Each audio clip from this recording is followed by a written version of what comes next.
plus tu fais des projets immobiliers, plus tu t'appauvris.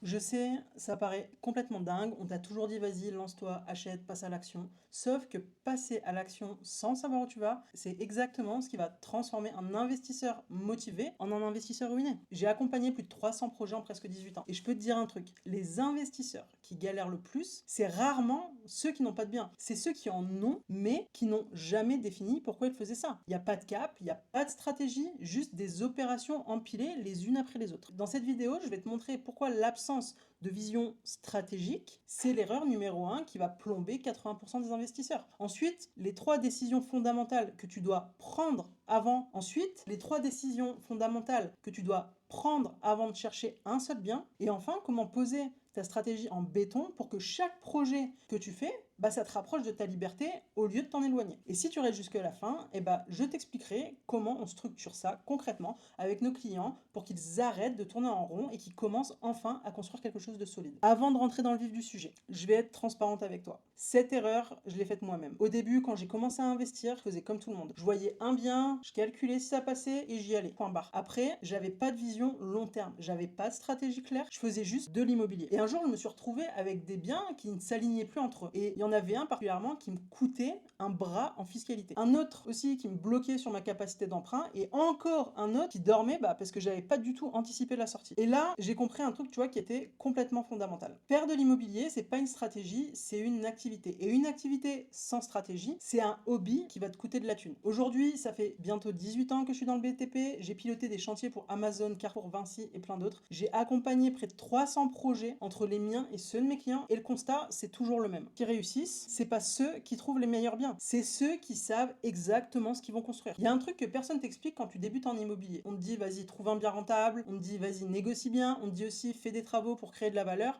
Ok, tout ça, c'est vrai, c'est une réalité. Mais personne va te poser la question qui vient avant toutes les autres. C'est quoi ton objectif réel? Pas juste je veux investir dans l'immobilier. Ça, c'est trop vague. C'est comme dire j'ai envie de faire du sport. Ok, mais du sport, pourquoi? Pour perdre du poids, pour courir un marathon, pour te muscler. C'est pas du tout le même programme en fait. En immobilier, c'est exactement pareil. Tu veux du cash flow tous les mois pour compléter ton salaire ou tu veux construire un patrimoine pour la retraite? Tu veux faire de l'achat-revente pour générer des marges à 6 chiffres et vivre de ça? Ou tu veux juste du locatif tranquille pour sécuriser ta famille? Parce que, en fait, ce sont pas les mêmes types de biens, pas du tout la même fiscalité, pas le même montage juridique, même pas le même type de travaux, même pas la même sortie. C'est des mondes qui sont complètement différents. Et le problème, c'est que la majorité des investisseurs, ils mélangent tout. Ils font du locatif par-ci, un petit projet d'achat-revente par-là, ils vont acheter en nom propre alors qu'ils auraient dû créer une société, ou l'inverse. Et au bout de 2, 3, 4, 5, 6 opérations, ils vont se retrouver complètement coincés. Et ça, c'est un vrai problème.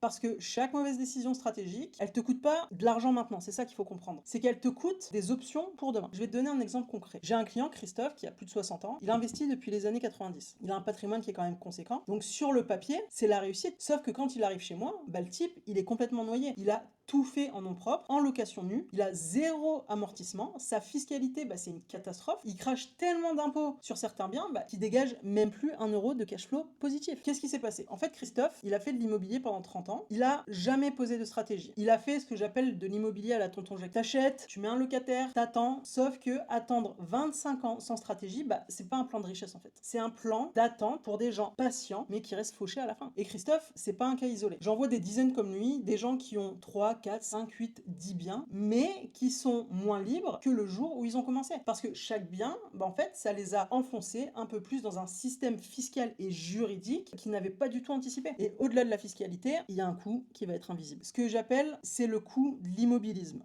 Quand t'as pas de cap clair, tu vas passer des mois à analyser des biens sans jamais te décider. Tu vas faire 40 visites, mais au final, t'achètes jamais rien. Ou pire, tu vas acheter un truc qui était pas fait pour toi, juste parce que t'avais l'impression qu'il fallait juste passer à l'action. Et pendant ce temps-là, ton cash, qu'est-ce qu'il fait? Il dort, tes charges, elles tournent, et t'as toutes les opportunités qui passent. Maintenant que tu comprends que le vrai problème, c'est pas de trouver un bien ou de négocier des travaux, mais c'est de savoir exactement ce que tu vas construire avant même d'aller chercher quoi que ce soit. On va passer aux 3 décisions fondamentales que tu dois prendre. C'est vraiment celles-là qui vont structurer tout le reste. Et la bonne nouvelle, c'est que ces 3 décisions, une fois qu'elles sont prises, bah, tout va devenir plus simple. Le sourcing, il devient ciblé. Les calculs, ils vont devenir hyper clairs. Le montage juridique ou le montage fiscal, ce sera une évidence. C'est comme si tu passais de je cherche à n'importe quel bien à je sais exactement quoi acheter, pourquoi et comment je vais en sortir. Quand un client il arrive chez nous, la première chose qu'on va faire, c'est pas de chercher un bien, c'est de poser son architecture stratégique. Et ça repose sur 3 questions auxquelles tu dois répondre avec clarté avant que ce soit d'autres qui le fassent à ta place. Donc la décision numéro 1, ça va être est-ce que tu veux du cash flow de manière mensuelle ou est-ce que tu veux construire du patrimoine? C'est la question de base. Et pourtant, bah, tu as 90% des investisseurs que je rencontre qui savent pas clairement y répondre. Donc le cash flow, c'est quoi? C'est l'excédent de bénéfices qui va rester une fois que tout est payé. Tu as le prêt, tu as tes charges, la taxe foncière, l'entretien, la maintenance et tout le reste. Net de toute charge. C'est ce qui tombe dans ta poche tous les mois. Le patrimoine, c'est différent. C'est la valeur que tu possèdes. Ça peut monter, ça peut se transmettre, mais ça ne génère pas forcément du cash immédiat. Et le piège, tu vois, c'est de vouloir les deux en même temps dès le départ. Parce que les biens qui génèrent du gros cash flow, bah, c'est rarement ceux qui prennent le plus de valeur patrimoniale et inversement. Donc, si tu veux du cash flow, tu vas aller chercher des biens avec travaux dans des zones où tu peux louer à fort potentiel par rapport au prix d'achat. Tu vas aller optimiser un mode d'exploitation, de la location courte durée, de la location meublée, de la colocation, de la typique. Tu vas aller chercher du rendement minimum de 8, 10, 12, 14%. Si tu veux du patrimoine, tu vas plutôt aller sur des emplacements premium avec moins de rendement, mais plus de valorisation à terme. Et la stratégie fiscale, elle sera complètement différente. Ce que je fais avec mes clients, c'est qu'on va définir le dosage de tout ça. Certains sont à 80% de cash flow et 20% de patrimoine parce qu'ils veulent remplacer leur salaire rapidement. Et d'autres, bah, c'est l'inverse parce qu'ils préparent une espèce de transmission, donc quand ils ont passé un certain âge, ou qu'ils ont déjà des revenus qui sont confortables. Et d'autres, bah, c'est encore du 50-50. Mais le dosage, tu vois, il doit être conscient et pas accidentel. Deuxième décision, est-ce que ton horizon, c'est plutôt 6 à 18 mois ou c'est plutôt de 5 à 15 ans. Parce qu'en fait, ça va changer absolument. Si ton horizon, c'est le court terme, tu vas aller sur de l'achat-revente. Tu achètes, tu revalorises par des travaux, tu divises, tu revends, tu as des marges minimum 20-30%. C'est de la rotation, c'est du business pur. C'est comme ça, tu vois, que ma cliente Fatima, elle a dégagé 275 000 € de marge sur son premier projet. Et tout ça, tu vois, ça s'est fait en 6 mois. Un bien divisible en silos, des travaux rapides et rentables, un projet qui a été approuvé par l'urbanisme. Ça, c'est pas de la chance, c'est clairement de la méthode. Si ton horizon c'est plutôt le long terme, bah tu vas aller sur du locatif, mais pas du locatif à la tonton Jackie, tu vois, du locatif qui va être structuré, avec des travaux pour créer de l'amortissement fiscal, en société ou en LMNP au réel selon ta situation, avec une vraie stratégie de sortie qui va être programmée dès le départ, parce que tu dois savoir, avant même d'acheter, comment tu vas revendre ou arbitrer sur les biens. Et là, je vais te dire un truc, en fait, que la plupart des gens, ils ignorent. Les investisseurs qui réussissent vraiment, ceux qui scale, ceux qui enchaînent, ils choisissent pas un projet pour qu'il rapporte juste aujourd'hui. Ils le choisissent pour ce qui leur permet de faire demain. C'est ce que j'appelle de l'optionnabilité. Un projet à 8% de rentabilité,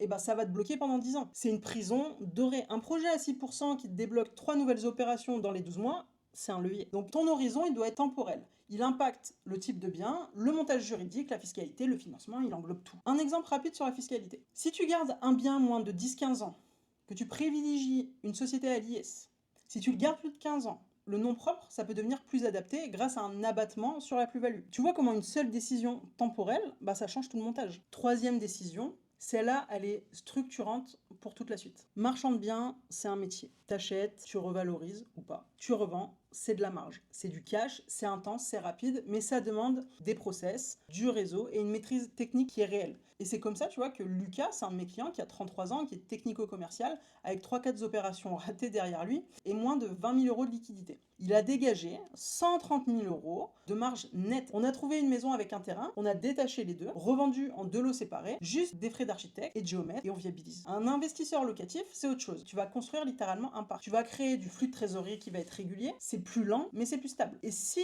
c'est bien fait, bah, au bout de quelques années, c'est toi qui décides bah, si tu gardes ton CDI ou pas, tout simplement. Tu vois, il y a Chloé, 34 ans, qui est maman solo, infirmière, et quand elle arrive chez moi, elle en est à 9 lots. Elle a un cash flow qui est à peu près de 2200 balles, mais le truc, tu vois, c'est que c'était instable. Il y avait trop de vacances locatives, il y avait des retards, des travaux qui dérapaient. On a refait tout son positionnement locatif et on a restructuré toute sa stratégie fiscale et juridique. On a remis les bons process et qu'est-ce qui s'est passé 12 mois plus tard? Elle est passée de 9 à 18 lots. On a stabilisé son cash flow à 9 400 € net par mois. Et dans son pipeline de sécurité, ça va l'apporter au-delà des 11 000 € net dans le prochain semestre. Alors, ce qui a changé, c'est pas le nombre de biens, c'est la clarté stratégique. Et tu peux faire aussi les deux, marchand et locatif. C'est ce que font beaucoup de mes clients qui sont un peu plus avancés. Tu fais de l'achat-revente pour créer de la trésorerie et tu réinvestis en partie dans du locatif pour créer de la récurrence. Mais encore une fois, il faut que ce soit un choix conscient et pas un accident. Donc, pour récapituler, 3 décisions fondamentales avant de chercher un seul bien. Premièrement, cash flow ou patrimoine. Donc, tu définis ton dosage. Ensuite, deuxièmement, court terme ou long terme. Tu poses ton horizon. Et troisièmement, marchand de biens ou investisseur locatif. Il faut que tu choisisses ton modèle. Si tu prends ces 3 décisions avec de la clarté, tu viens d'éliminer 80% des erreurs que font les investisseurs. Parce que tout le reste, le sourcing, les travaux, la fiscalité, le financement,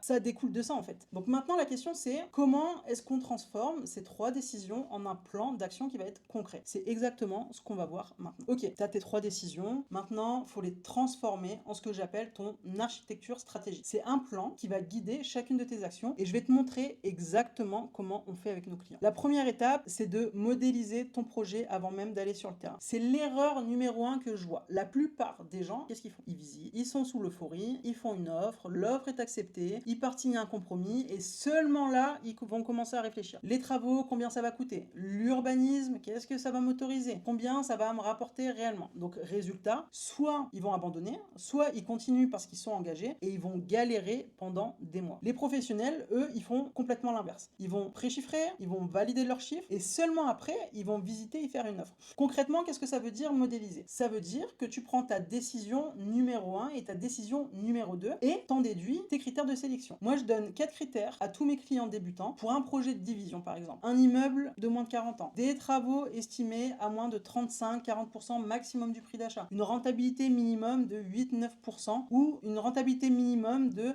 9-10% en location ou minimum 25% de marge à la sortie. Et dans un quartier où la revente elle est garantie. Tu vois, les critères, ils vont simplement découler de la stratégie. C'est pas le premier bien que tu trouves et c'est pas le premier bien que tu trouves sur le bon coin. La deuxième étape, et celle-là elle est cruciale, c'est aligner ton montage juridique et fiscal à ta vision. Je vais te donner des réponses tranchées parce que c'est ce qui manque à la plupart des gens. Tu veux des revenus complémentaires qui tombent sur ton compte tous les mois? Investis en nom propre, en meublé, au régime réel, LMNP. Toutes les charges sont déductibles. Donc t'amortis le bien et les meubles, ta base imposable, elle fond. T'as pas besoin de revenus immédiats pour vivre. Ok, donc t'anticipes la suite. Tu veux faire grandir ton patrimoine? Opte pour une société à l'IS. 15% d'impôt sur les 42 500 premiers euros de bénéfices, 25% au-delà. Surtout, tu capitalises dans la société au lieu de tout remonter en perso pour te faire repiquer sur la flat tax. Tu veux faire de l'achat-revente comme un marchand de biens, SAS ou SARL, par défaut à l'IS, et tu vas structurer tes opérations pour créer de la rotation et de la marge. Ce qui est important à comprendre, c'est que ta structure juridique, elle doit être au service de ta stratégie. J'ai trop de gens qui vont créer une SCI parce que leur comptable leur a dit de le faire. Mais quand tu demandes pourquoi,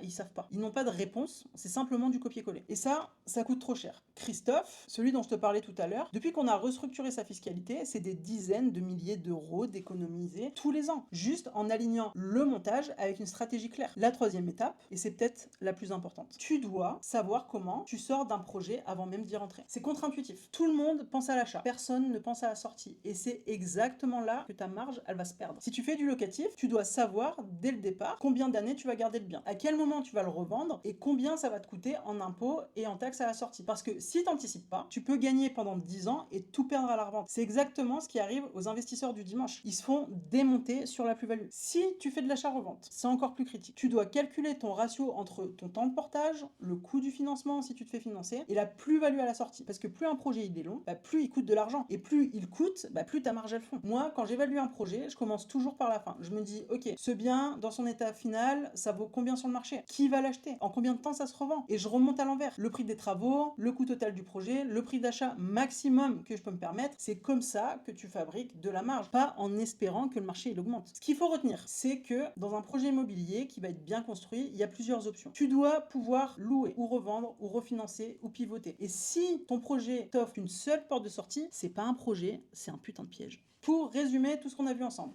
le vrai problème, de 80% des investisseurs, c'est pas le marché, c'est pas les taux, c'est pas les prix, c'est l'absence de cap stratégique. Sans vision, chaque projet, c'est un coup de dé. Les 3 décisions fondamentales, cash flow ou patrimoine, pose ton dosage, court terme ou long terme, définis ton horizon, marchand ou investisseur locatif, choisis ton modèle. Les 3 étapes pour poser ton architecture, modéliser avant de visiter, aligner ta fiscalité à ta stratégie et anticiper la sortie avant l'entrée. Si tu appliques ne serait-ce qu'un seul de ces principes, tu vas voir la différence sur tes résultats. Mais si tu appliques les 3 ensemble, tu changes littéralement de catégorie. Au début de cette vidéo, je t'ai dit un truc qui était un peu absurde. Plus tu fais des projets, plus tu t'appauvris. Maintenant, tu comprends pourquoi. Et surtout, tu sais quoi faire à la place. Ce qu'on a vu aujourd'hui, c'est le socle, c'est la fondation. Mais en fait, il y a toute la suite aussi. Le sourcing qui découle de ta stratégie, les travaux qui doivent être rentables et pas juste esthétiques, le financement qui doit s'adapter à ton modèle et le pilotage d'exécution pour tenir la qualité, les délais et le budget. Tout ça, bien évidemment, ça se construit brique par brique et l'ordre dans lequel tu le fais, c'est ce qui va faire la différence entre un projet qui va être bancal et un projet qui te rapporte 6 chiffres. Parce que ce que tu dois comprendre, c'est que la marge,